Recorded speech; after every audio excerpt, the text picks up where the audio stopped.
and his mother, Yashoda, how she was so deeply affected that in order to protect Krishna, she started doing all sorts of rituals. She was putting cow dung and cow urine on him, and she was whisking him with cow tails, and she was had the Brahmins chanting mantras because of a motherly love. How helpless is my baby? How he needs Narayan's mercy to protect him. And a little later, Aghasura's brother, Bakasura, he came. Krishna and Balaram and the boys, they were just playing with their calves in the pastures. And suddenly they see what looks like a huge mountain. They were looking, we never saw this mountain here before. We come here every day. How is a mountain here? They saw the mountain started moving. And they were thinking, this is really incredible. The mountain is moving. Then the mountain started moving toward them. And they realized it was Bakasura in the form of a huge bird. How many of you have ever mistaken a bird for a mountain? He was a crane with a very, very raised, his beak was gigantic. It was bigger than this building across the street that goes up so high. So many stories high, his beak. And it was razor sharp and harder than a thunderbolt. And his eyes were full of wrath. He suddenly attacked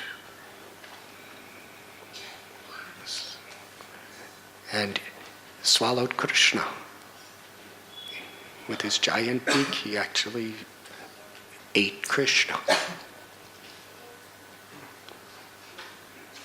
And I guess birds don't have teeth or anything like that, so Krishna just went down his throat. He went in his mouth and went down his throat. And the cowherd boys, they were in complete anguish. Because for Krishna, for them, Krishna was a playmate. He was not, there was no clue that he could be God.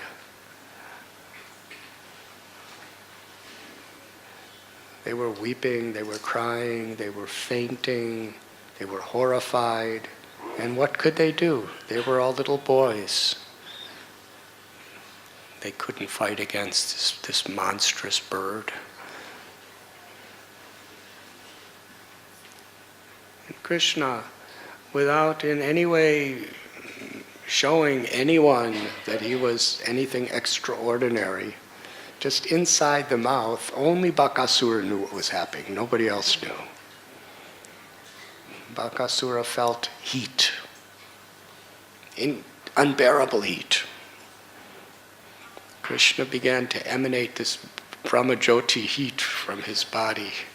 Little cowherd boy, and it was more than any chili pepper you can imagine. It was absolutely unbearable. Bakasura was suffering so terribly.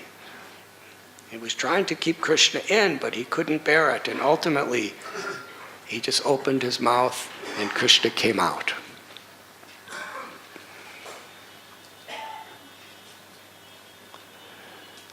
Kind of like vomit almost. He just opened his mouth and Krishna jumped out.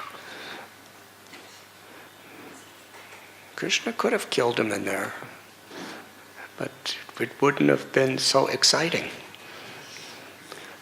He wanted to put his cowherd boys through even more difficulty. If they thought he was God, it wouldn't affect them. But there he was, just a little cowherd boy. He didn't have weapons, he didn't have big muscles or anything. He was just a little boy. And Bakasura, with his massive pointed beak, was lunging toward Krishna to stab him to death, again and again. And Bakasura was really fast. He was as fast as lightning. He was a mystic. He was stabbing Krishna with such incredible dexterous abilities. And Krishna would move, so every time Bakasura stabbed at him, Krishna would just miss. Just miss by atomic particles. Couldn't even see he was missing, but somehow he just missed.